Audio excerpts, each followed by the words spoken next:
আসসালামু আলাইকুম রহমতুল্লাহি ওবরকাতুহ। সম্মানিত দর্শক, ডাকসু ভিপি জনাব সাদিক কায়েমের একটি বক্তব্য নিয়ে সামাজিক মাধ্যমে রীতিমতো তোলপাড় চলছে। একটি অনুষ্ঠানে তিনি বর্তমান সময়ের সবচেয়ে আলোচিত রাজনৈতিক ব্যক্তিত্ব জনাব তারেক রহমান, যাকে কিনা তার দলের যারা লোকজন ভবিষ্যৎ প্রধানমন্ত্রী রূপে আপহোল্ড করে চলেছেন, রাষ্ট্র থেকে সেভাবে রাষ্ট্রীয় প্রোটোকল দিচ্ছে, যদিও তিনি এখনো পর্যন্ত শপথ গ্রহণ করেননি, নির্বাচিত হননি। অন্যদিকে সমাজে যে সকল প্রভাবশালী এবং গুরুত্বপূর্ণ এবং যাদেরকে বলা হয় বিভিন্ন সময় কিং মেকার, সেই সকল মহল গোপনে প্রকাশ্যে নানা রকম তৎপরতা চালিয়ে যখন তারেক রহমান সাহেবকে একেবারে একজন সফল ত্রাণকর্তা, একজন সফল প্রধানমন্ত্রী এবং দেশের রক্ষাকর্তা হিসেবে অভিহিত করে চলেছেন, ঠিক সেই সময়টিতে দেশের সবচেয়ে গর্বিত প্রতিষ্ঠান এবং প্রাচ্যের অক্সফোর্ড হিসেবে প্রতিষ্ঠিত ঢাকা বিশ্ববিদ্যালয় এবং সেই ঢাকা বিশ্ববিদ্যালয় ছাত্র সংসদের যিনি ভিপি, ভাইস প্রেসিডেন্ট জনাব সাদিক কাইয়ুম, তিনি জনাব তারেক রহমান সাহেবকে উদ্দেশ্য করে একটি বক্তব্য দিয়েছেন, কঠোর হুঁশিয়ারি। এটি তারেক রহমান সাহেবের জন্য রীতিমতো বদহজম, রীতিমতো অবমাননাকর, আগামীর রাজনীতির জন্য একটি অশনি সংকেত এবং তারেক রহমান সাহেবের সঙ্গে জামাতের যে কি সম্পর্ক যাচ্ছে এবং আগামীতে কি সম্পর্কটা হবে সেটির একটি নির্দেশক। জনাব সাদিক কায়েম যে কথাটি বলেছেন সেটি বলেছেন যে তারেক রহমান সাহেবকে রীতিমতো তিনি লাথি দিয়ে দেশ থেকে বের করে দেবেন, যেভাবে তিনি বা তার যারা সহযোগী তারা শেখ হাসিনাকে লাথি দিয়ে, মানে উনি আসলে কি শব্দটা লাথি, লয়কার লাথ হরিষিকারেথি লাথি না লাথি। আমরা সাধারণত রাগ হলে খুব জোরে রাগ হলে লাথি শব্দটি ব্যবহার করি, আর একটু যখন স্বাভাবিক অবস্থায় থাকি তখন প্রমিত বাংলায় লয়কার লাথ হরিষিকার্থী লাথি শব্দটি ব্যবহার করি। তো জনাব সাদিক কায়েম সাহেবের বক্তব্যটা আমি একবারই শুনেছি, এই কারণে আসলে আমি লাথি বা লাথি, মানে তিনি কি রাগ হয়ে বলেছেন না মাথা ঠান্ডা করে বলেছেন সেটি বুঝতে পারিনি। তবে তাকে নিয়ে যে আলাপ আলোচনা হচ্ছে, সেই আলাপ আলোচনায় হয়তো আমাদের যে মধ্যে যারা কন্টেন্ট ক্রিয়েটর তারা ঠিক ওই তার মেজাজ গরম বা তার মেজাজ শান্ত, তিনি ধীর স্থিরভাবে বলেছেন, ওই বিষয়টি হয়তো ওভাবে লক্ষ্য করিনি। কিন্তু এই অনুষ্ঠানটি করতে গিয়ে আমার হঠাৎ করে মনে হলো যে একই শব্দ যদি আপনি রাগ হয়ে উচ্চারণ করেন, তো সেটার মধ্যে এক ধরনের মিনিং থাকে। আর যদি আপনি ধীরে সুস্থে শান্তভাবে একটি শব্দ উচ্চারণ করেন, সেটার একটা সুদূর প্রসারী লক্ষ্য থাকে। এই যে মনস্তাত্ত্বিক বিষয়, সেই মনস্তাত্ত্বিক বিষয় নিয়ে আলোচনা করা প্রয়োজন। এনিওয়ে, এখন এখানে একটা বিষয় হলো যে সাদিক কাইয়ুম কে? সাদিক কাইয়ুম ঢাকা বিশ্ববিদ্যালয়ের ছাত্র সংসদের সভাপতি, মানে সহসভাপতি।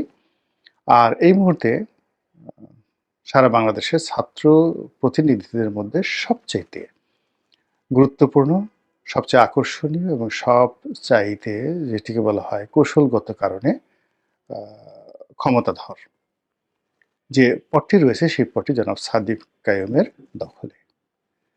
তিনি কে? তিনি বাংলাদেশ ইসলামী ছাত্র শিবিরের প্রভাবশালী নেতা এবং ইসলামী ছাত্র শিবির এবং জামায়াতে ইসলামী, তারা যে গুপ্ত রাজনীতিতে সর্বকালের সফল, নিজেদের বেশ এবং বাস এবং ভূষা, বেশভূষা এগুলো পরিবর্তন করে তারা তাদের সবচেয়েতে জানি দুশ্মন, জীবন মরণের দুশ্মন আওয়ামী লীগ, ছাত্রলীগ, তাদের মধ্যে যেভাবে মিশেছিলেন, কাঁধে কাঁধ মিলিয়ে তারা যেভাবে মিশেছিলেন, এই মিশে থাকার যে ইতিহাস, সেই ইতিহাসের যিনি বরপুত্র, তিনি জনাব সাদিক কায়েম। এবং তিনি ঢাকা বিশ্ববিদ্যালয়ের মতো জায়গাতে, অর্থাৎ ১৯৭১ সনের মহান মুক্তিযুদ্ধের সময়টিতে কোনো রণাঙ্গনে, মুক্তিযুদ্ধের রণাঙ্গনে যদি জামাতের কোনো লোক ঘাপটি মেরে মুক্তিযোদ্ধার সেই সুরত ধরে তারা বছরের পর বছর সেই সেনা ক্যাম্পে থাকতেন বা আওয়ামী লীগের সঙ্গে মিলিত থাকতেন। ওটা যতটা না জটিল ছিল তার চাইতে সাদিক কায়েমের ছাত্রলীগের সঙ্গে মিশে থাকা, নীতি নির্ধারণী পর্যায়ে থাকা এবং ছাত্রলীগকে ডমিনেট করা অথবা ছাত্রলীগ দিয়ে কুকর্ম করানো। যে কথাগুলো এখন তাদের বিরুদ্ধে অভিযোগ আসছে যে তারাই ছাত্রলীগের সঙ্গে থেকে ছাত্রলীগ দিয়ে হেলমেট বাহিনী তৈরি করেছে এবং ছাত্রলীগের যত দুর্নাম এবং বদনাম সব এই সাদিক কায়েমদের কারণেই হয়েছে। এই কথাটি রীতিমতো সিল সাপ্পর মারা হয়ে যায়। তো সেই সাদিক কায়েম তিনি সাধারণ কোনো মানুষ নন। তিনি কৌশল জানেন, তিনি মেজাজ স্বাভাবিক রাখতে জানেন, তার দক্ষতা রয়েছে, অভিজ্ঞতা রয়েছে। বাংলাদেশের মধ্যে সবচেয়ে একটি বৃহৎ দলকে চ্যালেঞ্জ দিয়ে সেই দলের মধ্যে ঢুকে গিয়ে সেই দলের একেবারে যেটিকে বলা হয় টুস করে দেওয়া। তো সেই কাজটি করে তিনি সফল হয়েছেন। তো সেই সাদিক কায়েম জনাব তারেক রহমান সাহেবকে বকা দিয়েছেন, অকথ্য ভাষায় গালি দিয়েছেন, থ্রেট দিয়েছেন। এটি সাধারণ কোনো বিষয় নয়। এখন এই যে কাজটি তিনি কেন করেছেন, প্রথমে তার পরিচয় দিলাম তিনি এই কাজটি কেন করেছেন। যদি একেবারে প্রথমেই ধরি, সেটি হলো তিনি তারেক রহমান সাহেবকে দেখতে পাচ্ছেন না, তার মেজাজ গরম হয়ে যাচ্ছে। তারেক রহমান সাহেবের আচার আচরণ, চালচলন, কথাবার্তায় তিনি যার পরনাই বিরক্ত। এই জন্য তিনি বলতে পারেন, কিন্তু এই কারণে কি তিনি বলেছেন? সম্ভবত না। কারণ যদি আমাদের সামাজিক অবস্থান ধরেন, সামাজিক অবস্থানে তারেক রহমান সাহেবের অবস্থান, রাজনৈতিক ক্ষেত্রে তার অবস্থান, সাদিক কায়েমের অবস্থান আকাশ পাতাল পার্থক্য। এই অবস্থাতে তারেক রহমান সাহেবের সঙ্গে বিরোধিতা করা, তাকে পার্সোনালি আঘাত করা, যেটিকে জামাতের ভাষায় পাঙ্গা নেয়া বলা হয়, এই পাঙ্গা নেয়ার ক্ষমতা সাধারণত সাদিক কায়েম সাহেবের পর্যায়ের কোনো লোকের নেই। কাজেই ব্যক্তিগতভাবে ব্যক্তিগত ক্রোধ, কাম, লোভ, লালসার বশবর্তী হয়ে তিনি তারেক রহমান সাহেবকে শত্রু বানাবেন অসম্ভব বিষয়। তার দলের গ্রিন সিগন্যাল, তার প্রতিষ্ঠানের গ্রিন সিগন্যাল এবং তার সঙ্গে তার দলের একটা অব্যাহত যে সমর্থন যদি না থাকতো তিনি এই কথা বলতেন না, বলতে সাহস পেতেন না। আচ্ছা গেল। এখন তার এই বক্তব্যের ফলে তারেক রহমান সাহেবের মধ্যে প্রতিক্রিয়া কি? তিনি কি তাই সাদেক কায়েম সাহেবের বক্তব্যের গুরুত্ব দিচ্ছেন নাকি দিচ্ছেন না? আপাত দৃষ্টিতে মনে হচ্ছে যে তিনি ধৈর্য ধারণ করেছেন। তিনি ধৈর্য ধারণ করেছেন। এক কান্দে শুনছেন, আরেক কান্দে বের করার চেষ্টা করছেন। আর অনেকটা সেই ব্রিটিশ প্রধানমন্ত্রী যে দ্বিতীয় বিশ্বযুদ্ধের সময় ব্রিটিশ প্রধানমন্ত্রী তার সেই বিখ্যাত বক্তব্যের মতো যে রাস্তায় চলতে ফিরতে গেলে আপনার পেছনে অসংখ্য বার্কিং ডগ থাকবে, ঘেউ ঘেউ করা কুকুর। আপনি যদি সবার উত্তর দিতে যান তাহলে তো পথ চলতে পারবেন না। তো সেদিক থেকে সাদিক কায়েম সাহেবকে যদি বার্কিং ডগ মনে করেন তারেক রহমান সাহেব, সেটা তার ব্যক্তিগত বিষয়। দ্বিতীয়ত আমি ব্যক্তিগতভাবে মনে করি যে তারেক রহমান সাহেব এখানে কৌশল অবলম্বন করছেন, ধৈর্য ধারণ করছেন, এখন অযথা বিবাদে জড়াতে চাচ্ছেন না। তো উইনস্টন চার্চিলের বক্তব্য অনুযায়ী তাকে ফালতু মনে করছেন না। আর দ্বিতীয়ত হতে পারে যে তিনি এই মুহূর্তে সাদিক কায়েম সাহেব, নাসিরুদ্দিন, সেই পাটোয়ারি সাহেব বা অন্যান্য যারা এই মুহূর্তে নাহিদ, সার্জিস যারা বক্তব্য দিচ্ছেন, তো তাদের সঙ্গে তিনি কাউন্টার দিতে চাচ্ছেন না।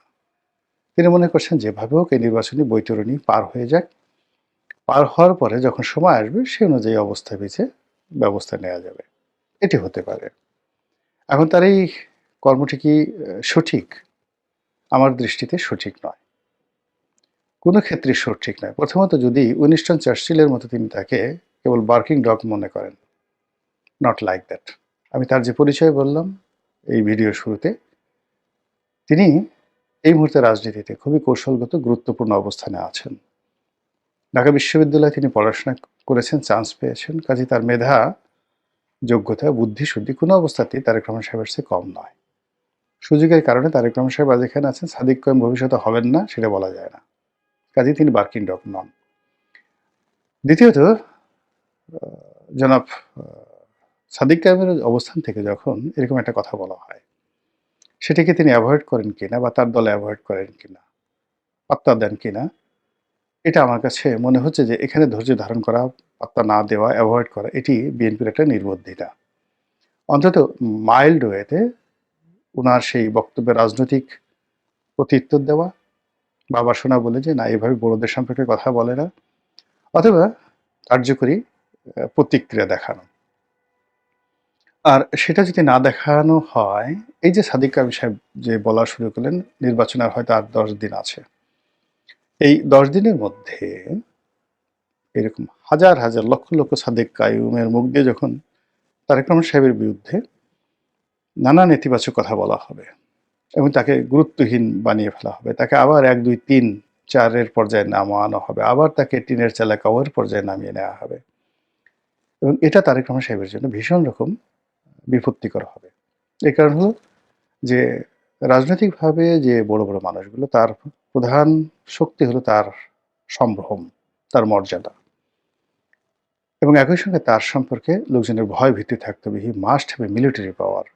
যে কোনো লোক যদি তার কাছাকাছি ভিড়তে পারে, যে কোনো লোক যদি তাকে বকা দিয়ে চলে যেতে পারে, যে কোনো লোক যদি তাকে গালি দিতে পারে, তাহলে আর যাই হোক না কেন সে কোনো অবস্থাতেই বাঘ হন না, সিংহ হন না। তিনি রাজনীতির ময়দানের একজন অগুরুত্বপূর্ণ ব্যক্তিত্বে রূপান্তরিত হন। তো সেই ক্ষেত্রে এই যে ধৈর্য ধারণ করা হচ্ছে, ধৈর্য ধারণ করতে করতে যখন 10 মুখে, 100 মুখে, 1000 মুখে, 1,00,000 মুখে, 10,00,000 মুখে তারেক রহমান সাহেবকে অকথ্য ভাষায় গালাগাল করা হবে, তার সম্পর্কে সেই এখন জামাতের বিভিন্ন মঞ্চ থেকে তার যে সকল দুর্নাম বদনাম রয়েছে 2001 থেকে 2006, যেগুলো এখন সেই বিএনপির বিভিন্ন যে সকল নেতা রয়েছেন যারা জামাতে যোগদান করেছেন, তারপর বিএনপির যে সকল সহযোগী প্রতিষ্ঠান ছিলেন, রাজনৈতিক সহযোগিতা প্রতিষ্ঠান ছিলেন, তাদের নেতারা যোগদান করেছেন, তাদের অনেকে অসাধারণ বক্তব্য দিতে পারেন। আমি যেমন রাশেদ প্রধানের বক্তব্য শুনলাম, তারপর জাকপা রাশেদ প্রধান, তারপর মোস্তাফিজুর রহমান ইরানের বক্তব্য শুনলাম, এরপরে মামুনুল হক সাহেবের বক্তব্য শুনলাম। তারা সবাই মানে বিএনপির যে কোনো নেতার চাইতে সুন্দর বক্তব্য দিতে পারেন। তো তারা যেহেতু জামাতের একটা প্ল্যাটফর্ম পেয়ে গেছেন, অডিয়েন্স পেয়ে গেছেন, তো তাদের সেই বক্তব্য দেওয়ার যে ক্ষমতা, এটি যদি বিএনপির পরিবর্তে ইন পার্সন তারেক রহমান সাহেবকে হিট করে বলা হয়, মুড়ির মতো এটা চলতে থাকবে জামাতের মধ্যে। এবং রাশেদ প্রধান যেভাবে তারেক রহমান সাহেবের পালিয়ে যাওয়া, লন্ডনে থাকা, তারপর সেখান থেকে ফিরে আসা, তার হাওয়া ভবন, তার খাম্বা, তারপরে ওই সময়টিতে তার মুসলেকে দেওয়া, এই সকল বিষয় তুলে নিখুঁতভাবে কবিতা রচনা করে যেভাবে জামাতের মঞ্চে উপস্থাপন করেছেন, একই সঙ্গে যদি আরো কিছু গোপন তথ্য বানিয়ে, এটা সত্য মিথ্যা ডাজ নট ম্যাটার, রাজনীতির মধ্যে এটা হয়, মানে ভবিষ্যতে রাশেদ প্রধান, তারপর মোস্তাফিজুর রহমান ইরান, তারা যদি বলতে থাকে, তাহলে জামাতকে বলার মতো বা জামাতের আমিরকে ওইভাবে বলার মতো তাদের ওইরকম ন্যারেটিভ তৈরি করতে হবে, এবং ওইরকম কণ্ঠ, যাদের কণ্ঠ শুনে, এখন হয়তো রুমিন ফারহানা বললে শুনতো, কিন্তু সেই রুমিন ফারহানা তো নেই। তারা নুরুকে, ববি হাজ্জাজ বা পার্থকে এনেছে, এখন পার্থকে দিয়ে তো ওই কথা তারা বলাতে পারবে না, বা বলাতে পারলেও পার্থের কথা এভাবে কেউ এখন শুনবে না। অডিয়েন্স তাদের যার যার নিয়ে ইয়ানফসি হিসেবে ব্যস্ত। তারেক রহমান সাহেবের মঞ্চে যদি সেই যেটা রাশেদ প্রধান বলছে ওইরকম কোনো বক্তা হাজির করানো হয়, তাহলে আর তারেক রহমান সাহেবের যে ইমেজটা বিএনপি তৈরি করতে চাচ্ছে সেটা থাকবে না। আর অন্যদিকে তারেক রহমান সাহেব ছাড়া অন্য কোনো নেতা যদি মঞ্চ সাজায়, সে মঞ্চে এখন 10,000 লোকও যাবে না। তো এই যে একটা ঝামেলার মধ্যে বিএনপি পড়ে গেছে, আর সেই ঝামেলাকে ব্যবহার করে জামাত এবং তাদের যে অ্যালাইড ফোর্স রয়েছে, তারা যেভাবে ম্যাটিকুলাস ডিজাইনে তারেক রহমান সাহেবকে উত্তেজিত করছেন, অথবা তারেক রহমান সাহেবকে তাদের পর্যায়ে না নিচু পর্যায়ে নামিয়ে আনতে চাচ্ছেন, তাকে একজন মন্দ মানুষ, ব্যাড বয় হিসেবে, একজন অলিগার হিসেবে, একজন বাউন্ডলে, তারপরে যেটা টাইম ম্যাগাজিন বলেছে পিতামাতার অবাধ্য সন্তান, যে কিনা ঘর থেকে বের হয়ে পিতামাতাকে সর্বনাশ করে দিয়েছে।